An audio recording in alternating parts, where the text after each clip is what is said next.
नमस्कार दोस्तों, मैं अनंत कुमार स्टडी ऑनलाइन चैनल में आप लोग का स्वागत करता हूं। और आज की इस वीडियो में हम लोग देखेंगे पॉलिटी से संबंधित एक बहुत ही महत्वपूर्ण टॉपिक जो है हमारा विधायिका, कार्यपालिका, न्यायपालिका। बहुत ही महत्वपूर्ण टॉपिक है और ये ऐसा टॉपिक है, अगर आप पॉलिटी पढ़ते हैं तो पहले अगर आप ये टॉपिक पढ़ लेते हैं तो आपको एक अच्छा समझ बन जाएगा ये पॉलिटी में, ताकि कोई भी पॉलिटी से संबंधित कोई क्वेश्चन आएंगे या कोई थ्योरी आप पढ़ेंगे आगे चल के कुछ भी, तो सब चीज़ इसी पे आधारित होता है। तो इसको अगर आप लोग अच्छा समझ जाइएगा ना तो काफ़ी फायदा होगा आप लोग को। तो चलिए अब ये टॉपिक शुरू करते हैं और बने रहिएगा, वीडियो में पूरा देखिएगा। चलिए इसको शुरू करते हैं। देखिए यहाँ पे हम लोग का टॉपिक है आज का विधायिका, कार्यपालिका और न्यायपालिका। सबसे पहले आपको आसान भाषा में इस शब्द को हम समझा देते हैं, ठीक है। इस शब्द को हम आपको समझा देते हैं क्योंकि आपने ये शब्द तो बहुत बार सुना होगा, लेकिन कभी कभी आप भूल भी जाते होंगे कि क्या इसका मीन होता है, क्या मतलब होता है। तो चलिए आपको उसको समझा देते हैं। ये विधायिका और कार्यपालिका, न्यायपालिका। समझिए विधायिका किसको बोलते हैं। विधायिका संविधान पे चलता है देश, ये देश हमारा संविधान पे चलता है, ठीक है। और ये संविधान में लिखी हुई जितने भी बातें लिखी हुई हैं संविधान में, तो उसको किसी लेवल पर उसको किसी ग्रुप के द्वारा उसको लागू भी तो किया जाएगा। सिर्फ लिखे होने से तो नहीं हम लोग मान लेंगे उसको। तो उसको लागू करने के लिए 3 तरह का व्यवस्था किया गया हमारे संविधान में ही, जिसको हम लोग बोलते हैं विधायिका, कार्यपालिका और न्यायपालिका। समझिए यहाँ पर विधायिका क्या काम होता है। विधि या विधेयक को बनाना, किसी भी विधि को बनाना कि चलो भाई ये विधि हम बना दिए और ये बन के तैयार हो गया और राष्ट्रपति का उस पर जैसे ही मोहर लगा तो वो बिल बन गया और अधिनियम बन गया, ठीक है। तो वो तो बन गया, लेकिन उसको लागू कराने के लिए भी तो आदमी चाहिए। कौन से उसको लागू कराने के लिए कौन कौन से आदमी काम करते हैं, तो उसको हम लोग समझेंगे आगे। तो उसको लागू कौन करेगा, जो लागू करने वाला होगा, उसको करवाने वाला, उसको क्या कहेंगे हम, कार्यपालिका, ठीक है। कार्यपालिका बोलेंगे उसको कि उस नियम जो बना दिया है विधायिका ने, ये लोग मिलकर जो विधि बना दिए हैं उसको कार्यपालिका लागू कराएगी। और लागू करने के दरम्यान अगर कोई प्रॉब्लम आता है, अगर आप उस नियम का उल्लंघन करते हैं, तो उस नियम के उल्लंघन करने पर आपको न्यायपालिका के द्वारा या तो सजा सुनाया जाएगा या आपको माफ किया जाएगा। जिसकी गलती होगी उसके पक्ष में उसके लिए ये न्यायपालिका जो है न्याय सुनाएगी, ठीक है। ये आप समझ गए। विधायिका, कार्यपालिका, न्यायपालिका आपने समझा, इसका समझा, इसका मीनिंग आपने समझा कि क्या होता है। तो ये क्या करेगा, विधि बनाएगा। ये क्या करेगा, विधि को लागू करवाएगा। और लागू अगर आप लोग बात नहीं मानते हैं तो न्यायपालिका के द्वारा उस पर सजा या कुछ भी कार्रवाई होगा, ठीक है। चलिए हम लोग देखते हैं विधायिका। पहले विधायिका हम लोग समझते हैं, फिर वो समझेंगे, फिर वो। तो विधायिका में आप क्या देखें कि विधि या विधेयक बनाना, या बिल भी समझ सकते हैं। बिल को बनाने की जो ये होती है तो विधायिका के द्वारा होती है, ठीक है। अब समझिए आगे कि ये 2 स्तर पे बनाए जाते हैं। ये विधि और विधेयक जो होते हैं वो 2 स्तर पे बनाए जाते हैं। इसको बनाया एक केंद्र स्तर पे और एक राज्य स्तर पे। एक केंद्र का बनता है, एक राज्य का बनता है, ठीक है। ये विधेयक, बिल। तो केंद्र स्तर पे जो बनता है वो किस सूची में आते हैं, केंद्र सूची में। आप लोगों को सूची पता होगा, केंद्र सूची, राज्य सूची और समवर्ती सूची। तो केंद्र सूची पर जो कानून बनाते हैं वो केंद्र के लिए, और राज्य सूची पर जो बनते हैं वो राज्य के लिए, और समवर्ती सूची में दोनों के द्वारा कानून बनाए जा सकते हैं। तो केंद्र में सूची बनाने के लिए भी एक आधारशिला रखा गया है, तो वो होता है संसद। हमारा संसद ये पूरे भारत का एक संसद है। तो आप लोग जानते होंगे इस बात को कि एक संसद है पूरा भारत का, और इसी में जो है ये व्यवस्था किया जाता है कि किसी भी बिल को बनाया जाता है कुछ आदमियों, कुछ मंत्रियों के द्वारा। तो देखिए हम देखते हैं तो संसद को भी हम लोग 2 सदन में बांटते हैं, ठीक है। लोकसभा और राज्यसभा। यहीं पे बैठते हैं हमारे मंत्रीगण। यहाँ पे जो भी मंत्री आप जानते होंगे, प्रधानमंत्री के, उनके मंत्री परिषद, ये सब बैठते हैं यहाँ पर। फिर राज्यसभा में राज्य के जो स्टेट ऑफ काउंसिल होता है, ये सब यहाँ पे बैठते हैं। तो इन दोनों के द्वारा क्या होता है, कोई भी विधेयक या कोई भी बिल, कोई भी नियम कानून जो होते हैं वो बनाए जाते हैं कि चलिए भाई अब ये नियम, जैसे आप समझते होंगे कि SC/ST एक्ट, ठीक है, NRC, ये सब कहाँ बना, कहाँ आया, पहले यहाँ पे आया, यहाँ बना, लेकिन उसको लागू कौन कराएगा, तो लागू कराएगा कार्यपालिका। इसका काम है कि चलिए अब इसको लागू कराइए। आपको आगे हम समझाते हैं कौन होते हैं कार्यपालिका और कैसे ये काम करता है। तो आप यहाँ समझिए कि संसद जो है वो लोकसभा और राज्यसभा पर काम करता है, यहीं पे बनते हैं। और यही सेम राज्य में भी होता है। ये तो केंद्र लेवल पे आप देख लिए, केंद्र मतलब समझिएगा दिल्ली, तो वहां पे आप देख लिए ये सब हुआ। यही व्यवस्था हमारे राज्य में भी है। राज्य कितने हैं, 28 राज्य, तो 28 राज्य में ऐसी व्यवस्था है। लेकिन केंद्र लेवल तो एक ही है, तो एक ही व्यवस्था है। यहाँ पे संसद आपको एक मिलता है। लेकिन यहाँ आप देखिए विधानमंडल, राज्य लेवल पर जो व्यवस्था है उसको हम बोलते हैं विधानमंडल। तो विधानमंडल कितने राज्यों में है, विधान तो सब में होगा ना, सब जगह यही व्यवस्था होगी। तो राज्य में, विधानमंडल में ऐसी व्यवस्था होती है कि वहाँ पे जो राज्य के लिए कानून बनते हैं तो वो यहाँ बनाए जाते हैं, और उसको भी हम लोग दो स्तर पे बांटते हैं। पहला है विधानसभा और विधान परिषद। जो आप लोग जानते होंगे, विधानसभा वर्तमान के 28 राज्य में है और विधान परिषद जो है 6 राज्य में है। पहले 7 था, अब 6, जम्मू कश्मीर को हटा के 6 हो गया है। तो ये सब आप समझ गए कि यहाँ पे जो होते हैं क्या बनते हैं, ये दोनों को मिला के, जिस भी राज्य में विधान परिषद है, खैर विधानसभा तो हर राज्य में है, ये जिस राज्य में, दोनों मिला के क्या करते हैं, कानून को बनाते हैं, लेकिन राज्य के लिए, और ये बनाते हैं पूरे देश के लिए। इसका कानून पूरे देश में लागू होता है, और ये जो बनाते हैं वो सिर्फ अपने राज्य के लिए बनाते हैं, ठीक है, जो राज्य सूची के अनुसार बनाया जाता है। तो ये आप समझे, ये काम होता है विधायिका का। तो इसमें देख लिया आप लोग। अब हम लोग देखते हैं थोड़ा सा कार्यपालिका, जो कानून को लागू करवाता है, ठीक है। यहाँ पे देखिएगा, इसका काम क्या होता है, कानून को लागू करवाना, जो 2 स्तर पे होते हैं। पहला स्तर जो होता है केंद्र होता है, दूसरा स्तर जो होता है राज्य होता है। तो केंद्र, देखिए ऐसा नहीं है कि ये केंद्र पर होता है, यहाँ जो कानून लागू होंगे वो केंद्र का ज्यादा बड़ा माना जाता है, वो राज्य को ही मानना पड़ेगा, लेकिन राज्य अलग से भी कुछ अपने कानून बना सकते हैं। तो आइए हम लोग लागू करवाने में देखते हैं कि कार्यपालिका, इनमें से कौन कौन होते हैं, कौन कौन आदमी होते हैं जो कार्यपालिका में शामिल होते हैं, ठीक है, उसको हम लोग समझते हैं। सबसे ऊंचे कार्यपालिका के स्तर पर अगर आपको बताएं हम कि राष्ट्रपति होते हैं। कार्यपालिका का प्रधान देश में कौन है, राष्ट्रपति है। दूसरे नंबर पर हमारे उपराष्ट्रपति आते हैं, और इन्हीं के द्वारा एक मंत्री परिषद का गठन किया जाता है, जिसके प्रधानमंत्री होते हैं। ये आप लोग जानते हैं, इसके प्रधानमंत्री होते हैं। तो ये सब आप देख रहे हैं केंद्र स्तर पे, और भी है, फिर नीचे कैबिनेट मंत्री, फिर राज्य मंत्री, उप मंत्री, ये सब इसी में आते हैं, ठीक है। जितने मंत्रीगण हैं वो कार्यपालिका के तौर पर केंद्र के रूप में काम करते हैं, ठीक। अब हम लोग देखते हैं राज्य में भी तो होगा, ये तो केंद्र लेवल पर हो गया, तो वो राज्य पर भी होगा। तो राज्य में देखिए कि राज्यपाल, जिस तरह से केंद्र में राष्ट्रपति का शासन होता है, उसी तरह से जो है राज्य में राज्यपाल का होता है। जैसे राज्य के अगर बात की जाए तो कि राज्य के सबसे प्रधान कौन होते हैं कार्यपालिका के, तो राज्यपाल होते हैं, लेकिन फिर उसके बाद उपराज्यपाल होते हैं। लेकिन इनके द्वारा भी एक मंत्री परिषद बनाया जाता है, जिसके प्रधान मुख्यमंत्री होते हैं। और यही जो होते हैं वास्तविक, जैसे आपको हम बताया थे राष्ट्रपति वाले चैप्टर में कि राष्ट्रपति तो प्रधान होते हैं कार्यपालिका के, लेकिन वास्तविक प्रधान हम लोग प्रधानमंत्री को मानते हैं, क्योंकि इन्हीं के द्वारा सब काम का निपटारा किया जाता है, यही सब काम देखते हैं, उनके सभी काम यही देखते हैं।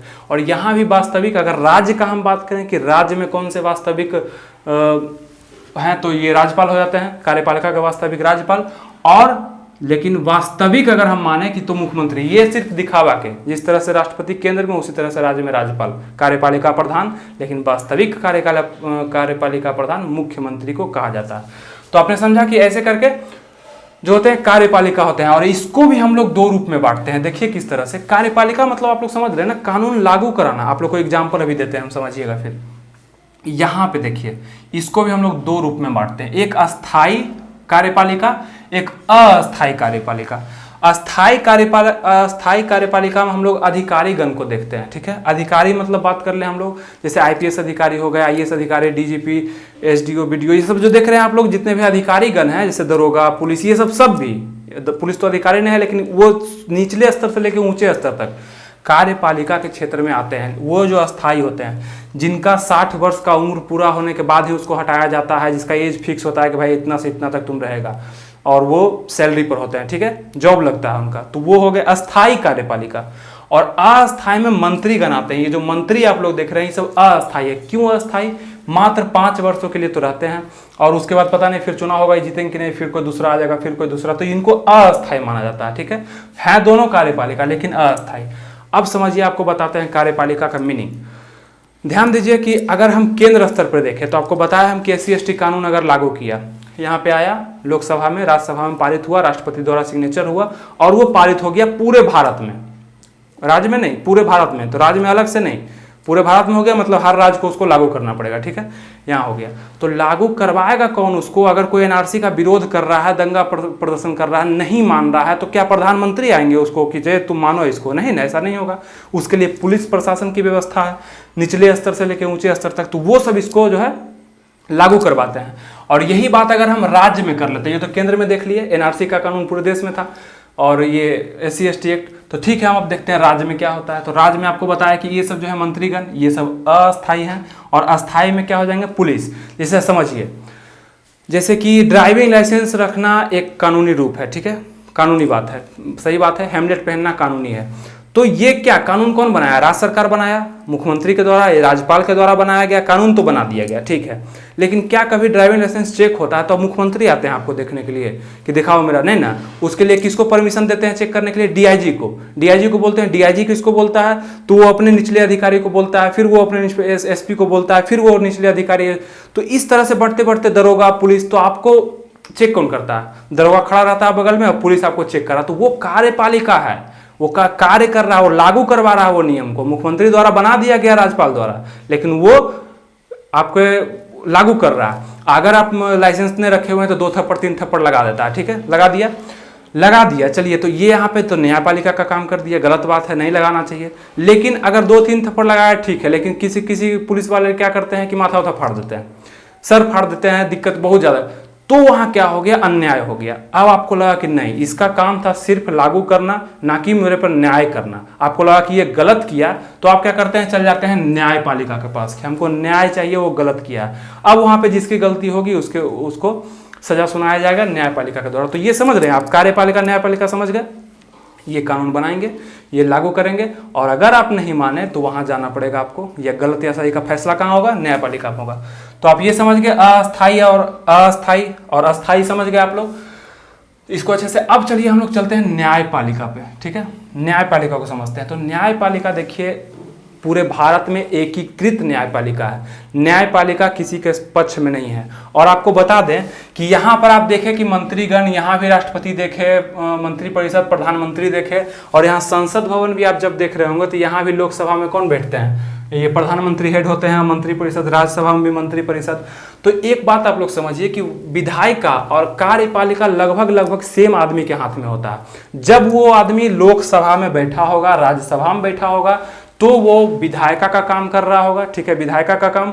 अगर वही आदमी अपने मंत्रालय में बैठा होगा और वहां से ऑर्डर दे रहा होगा कि चलो इसको लागू करो, तो वो कार्यपालिका का काम कर रहा होगा। सेम आदमी या तो विधायिका भी हो सकते हैं या कार्यपालिका भी हो सकते हैं, इस बात को आप लोग समझिएगा। लेकिन यहाँ पे न्यायपालिका को कार्यपालिका और विधायिका से एकदम पृथक रखा गया, मतलब अलग रखा गया।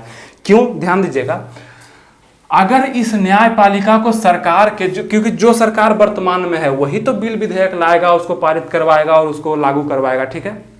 न्यायपालिका पूरे अलग है, एकीकृत है।